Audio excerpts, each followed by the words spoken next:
broadcasting live from the Business Radio X studios in Houston, Texas. It's time for Houston Business Radio. Now, here's your host.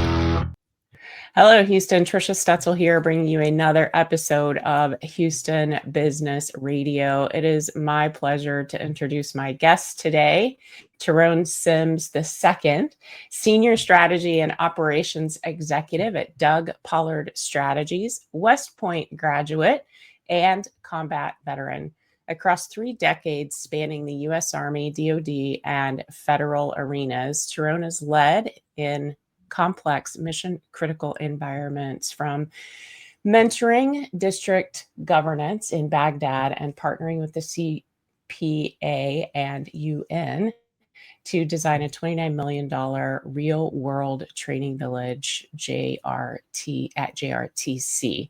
As a national security subject matter expert, he advises U.S. presidential campaigns and foreign governments. He has collaborated with Congress and state leaders on legislation and helped modernize systems inside the Pentagon, including key work on the DoD's sexual assault incident database and streamlining Army installation budgets. Today, Terron's channels that same rigor in the private and nonprofit sectors, chairing the board of affordable homes and communities and advising organizations on strategy, crisis management, and operational excellence. He's a relationship builder who turns pressure into progress, and he's here to share what resilient leadership really looks like. Terron, welcome to the show.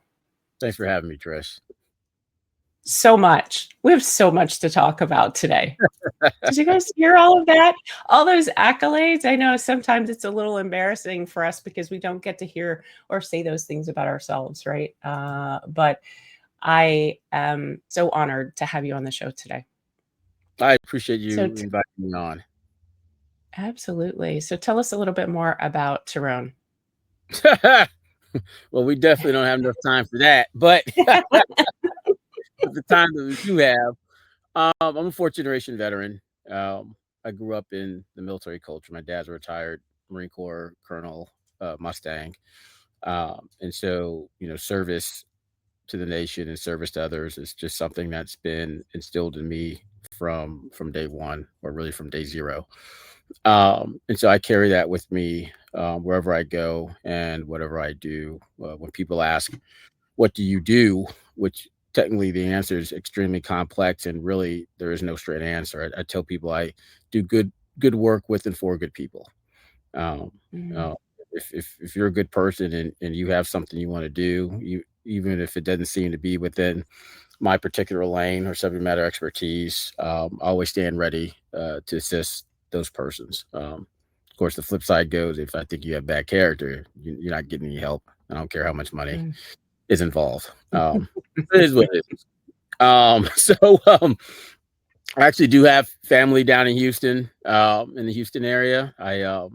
Being that my home state is Louisiana, because of my parents, and in particular my dad, which is the Creole side of my family. We got family from St. Martinsville, technically all the way to Beaumont / Port Arthur. So you can imagine there's some family that are in Houston. So shout out to them if they actually listen to the show. Awesome. I love it. Tell us a little bit more about Doug Pollard Strategies.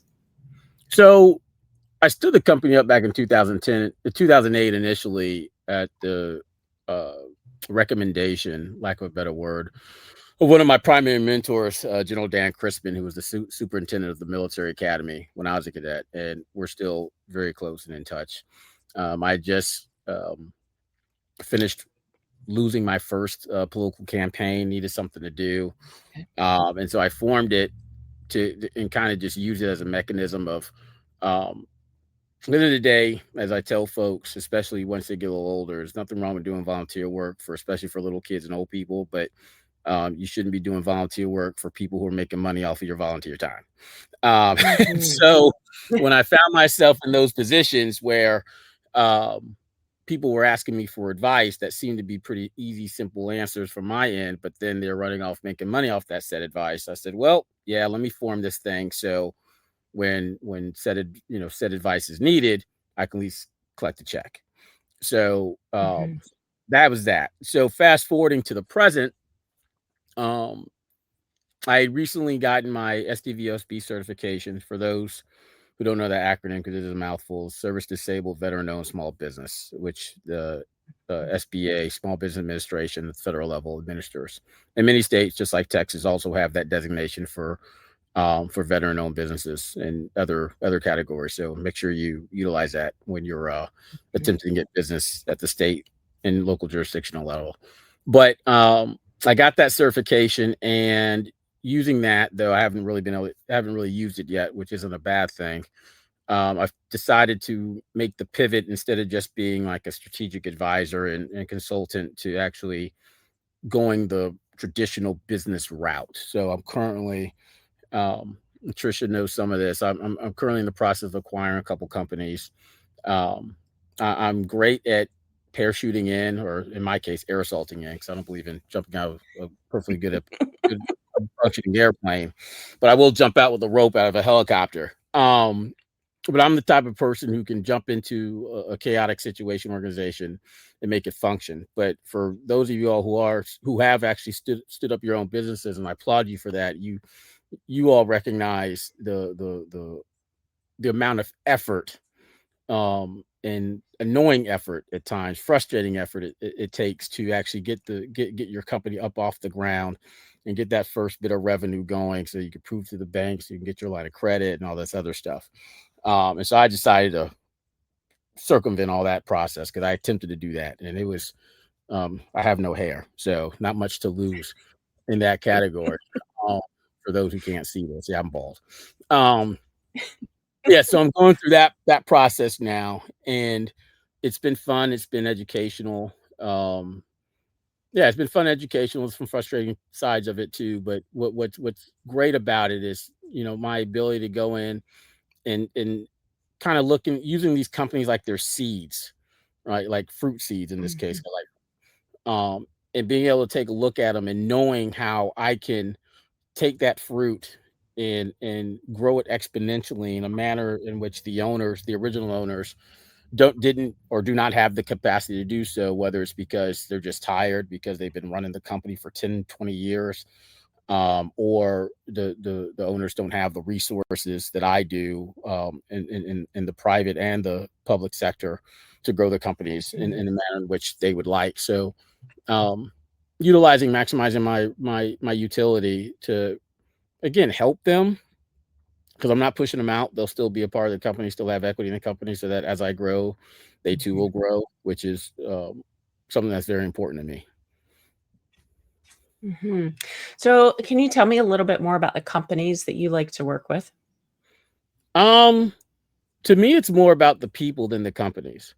So the example I Love it. use is, if you came to me and said, I have these really cool little girl barrettes, and I've got the numbers to show that we can make a whole lot of money making these barrettes, but I just need a little help, getting to that point, I'll help you. Now, obviously, again, as I said, I'm bald. I have nothing to do with little girl barrettes.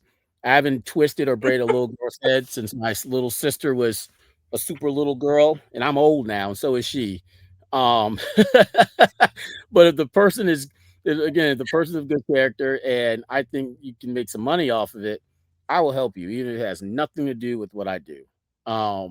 But to more logically answer your question, Tricia, for me, it's digital IT companies, because that's where we are. As I state with folks, politics is like the modern day priesthood. Digital IT is like electricity now, right? When I'm mentoring kids, and the whole conversation of, well, what do you want to do? Blah, blah, blah, and they're like, IT. I was like, well, you got to get more specific than that now, because McDonald's is IT, right? Like IT touches everything, right? So for me, it's digital IT solutions, because we live in a world now where decision makers are looking for actual solutions, and they're not just looking for good ideas on paper. And at the end of the day, if I can't build it I can't build the solution with my hand, proverbial me, then the only other way of building it is with some type of digital IT platform. So by having companies that are in that space, cybersecurity, artificial intelligence, machine learning, and so forth, then you can pretty much solve any problem unless someone wants open heart surgery. But even then, right, all this real surgery done with robots, right? So, That's right. Yeah, right. it's true. Absolutely. Why don't we dive into a little bit of this mission driven leadership? So, tell me more about how you're able to still anchor and operate under pressure based on what you learned just from going to West Point or your leadership in the military. Yeah. So it's interesting because you'd like to think that it was like Southern upbringing and Black parents and church and the Marine Corps and the Army and West Point,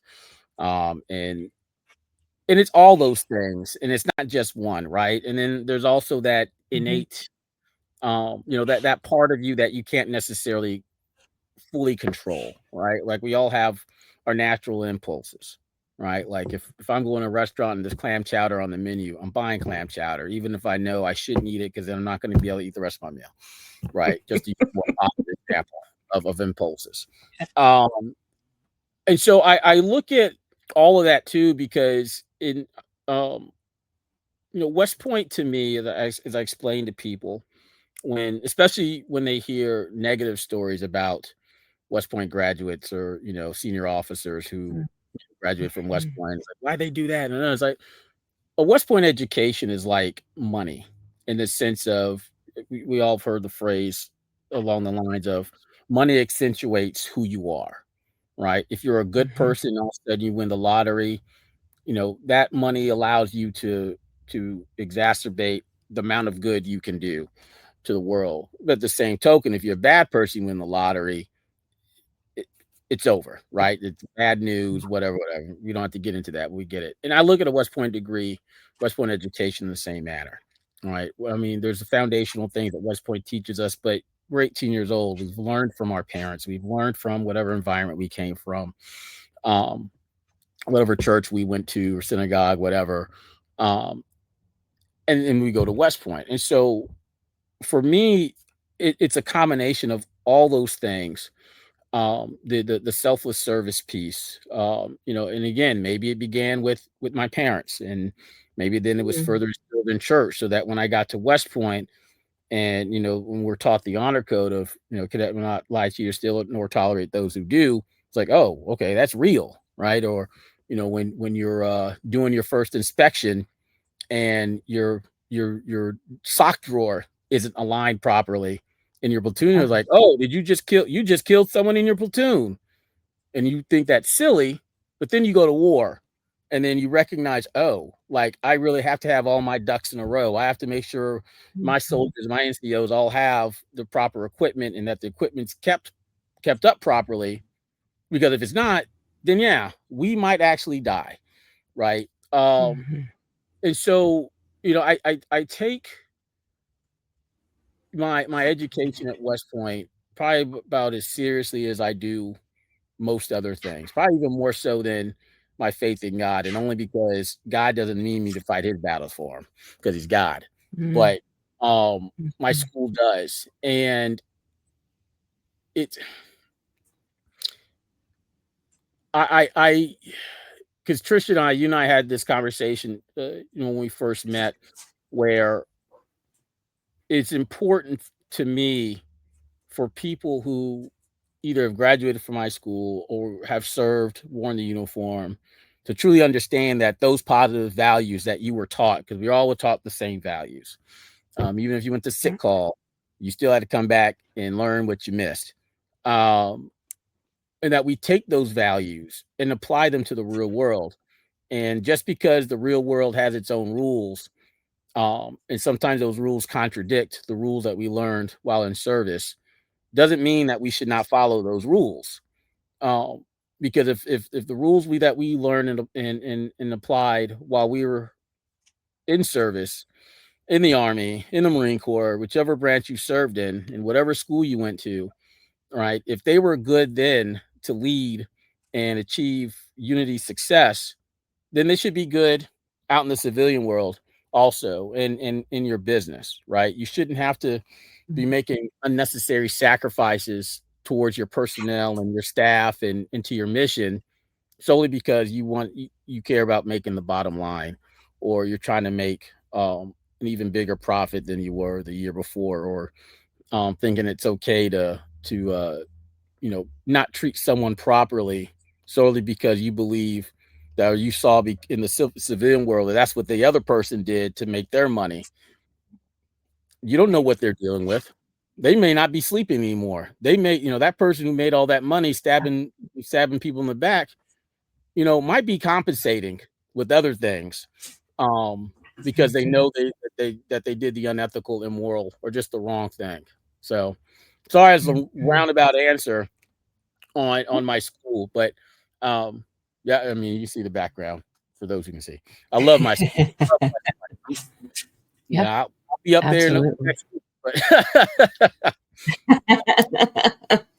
All right. Yeah. And for those of you who are not watching us on video, you should. So hop over to the YouTube channel and check out the video of Terron and I having this conversation. So I know people are already interested in connecting with you. What is the best way for folks to reach out or connect with you, Terron? there are two ways. My company website and my personal website, www.dougpollardstrategies.com or terronsims.com. Either way, that'll get to me. I'm pretty good at responding, especially on a weekday. Don't email me on a weekend. But on weekdays, if you shoot me a note, I'm pretty diligent about getting back to people.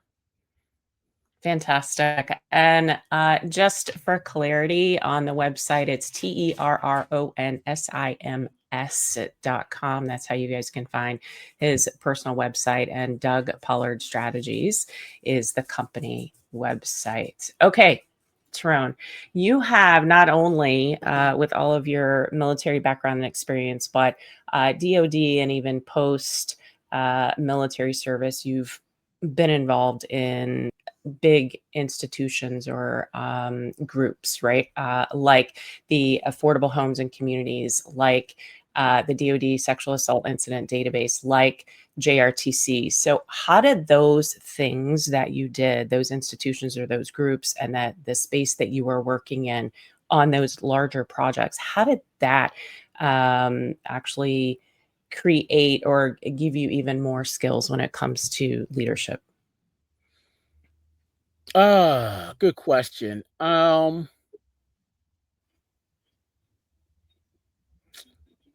Homes and Communities is unique because it's an affordable housing development organization, corporation, but it's a nonprofit. But it's one of those nonprofits that secretly has $1 billion worth of assets. Is Houston based. So imagine someone owning $1 billion worth of property in the greater Houston area, right? That's literally the equivalent of what we're doing. And so we proudly wave the nonprofit banner, in regards to not only developing homes and communities for residents, but also providing the wraparound services. And the piece that I'm most proud of what brought me into the organization officially back in 2019 is their youth and teen mentoring and tutoring programs. Because for us, it isn't just about ensuring that people who are on the low income side of things have somewhere to live, but that their children have the ability to climb above their parents' station, and so ensuring that those kids, that their children are getting tutored, and are getting access to colleges and universities, and are getting mentors to help them go down that career path. And so that's been great. To be honest with you, it's the only once I left the Hill, back in, I forget, 2, 3 years ago. It's the only thing I went back to from a volunteer perspective. Mhm. In Arlington County in Virginia, because, well, one, it is a great bullet point, but the mission itself too is extremely selfless. Like, even where I tutor in one of our community centers, none of the other tutors know I chair the board. I'm just the black guy who goes in helping kids with math and drinks coffee all night. Um, there's that. I love that. Well, and we have to learn to run these nonprofits as businesses. I mean, that's the bottom line. If we're not running them like a business, then we don't have any money for the actual cause in these nonprofits, right? Correct. Bottom line. Correct. For sure. And we hit a crisis that I'd love change that. Yeah. Yeah. Yeah, that's right. Absolutely. I totally agree. You've mentioned mentoring several times. You talked about it at the top of the hour, or the top of our conversation, around you being mentored. You also mentor and show up for these kids and families. How has mentoring played a role in you being the leader who you are today? You know, the you know, I'm glad you asked that question, because I entered a role. Well, I'll just share this role. I was Sheila Jackson Lee's chief of staff for a short period, um, and it'd been a while since I'd been in a role where I actually was in charge of, like, direct charge of folks. Right, so I had the staff and I had our interns, both at the Houston office and in the DC office. But folks on the DC office, we had many more interns than we had actual staff. And these interns were, college kids. They were there, or just had graduated from college, something like that. And the temperament in the office was such to where um, my mentorship to them just pivoted their motivation and inspiration to do the work. And I didn't really realize it until I was getting ready to leave, and I had, closing counseling sessions with each of them, and they shared with me um, how much I really changed the energy in the office. And I keep some, every blue moon, I'll open up one of the cards when I need a pick me up, just to, because I don't like pats on the back. So, just being able to read that my leadership was actually relevant to a young person's life means a lot. When I sit on panels and people ask me, "Oh, what's your greatest accomplishment?" This and that, da, da, da. I always go back to the pride I have in the soldiers I led who ended up doing great things in the Army after I had left the Army. I've kids who, I say kids, but kids who retired as sergeant majors and first sergeants who I got straight out of basic training, who I still keep in touch with. So for me, it's about that intangible impact, that the second, third, fourth degree level of effect, positivity that you can have on someone, because you don't know, what bit of kindness or candor or compassion that you can share with someone at a particular moment that either changes their trajectory or leads them towards quote unquote greatness. Yeah, absolutely. Well, we don't know what baggage they bring to the table, right? We don't always know what they've been through Right. and what will resonate with them, and how we can truly be good leaders for them. All right, as we get to the back end of our conversation, I've got one last question for you.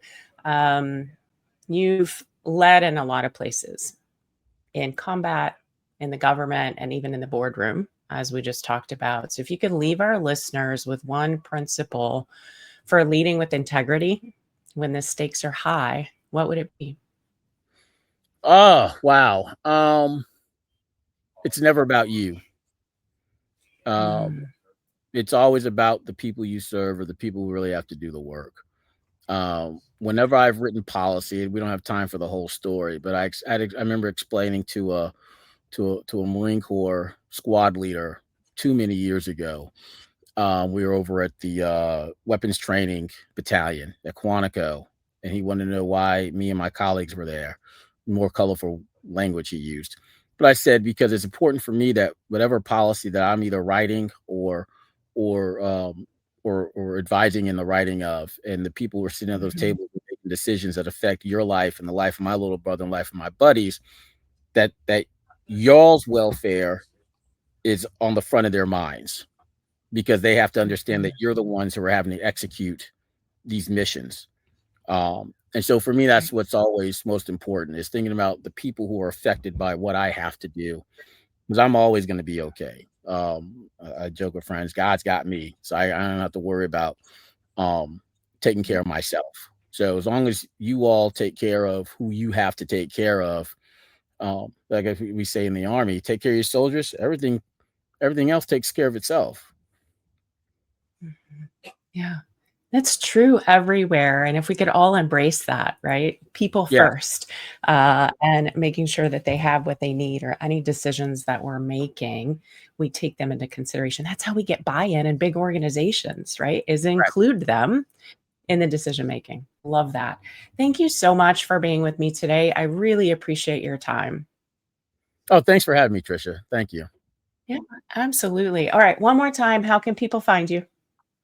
My two websites, company, DougPollardStrategies.com, and then the personal, TerronSims.com. Perfect. You guys know I'll put that in the show notes as well. So if you're sitting in front of your computer, you can point and click and connect directly with Terron. If you're in your car, please wait until you get home to point and click on anything. All right, you guys, that's all the time we have for today. Terron, thank you so much again for your time. If you guys found value in this conversation we had today, please share it with a fellow entrepreneur, a veteran, or a Houston leader ready to grow.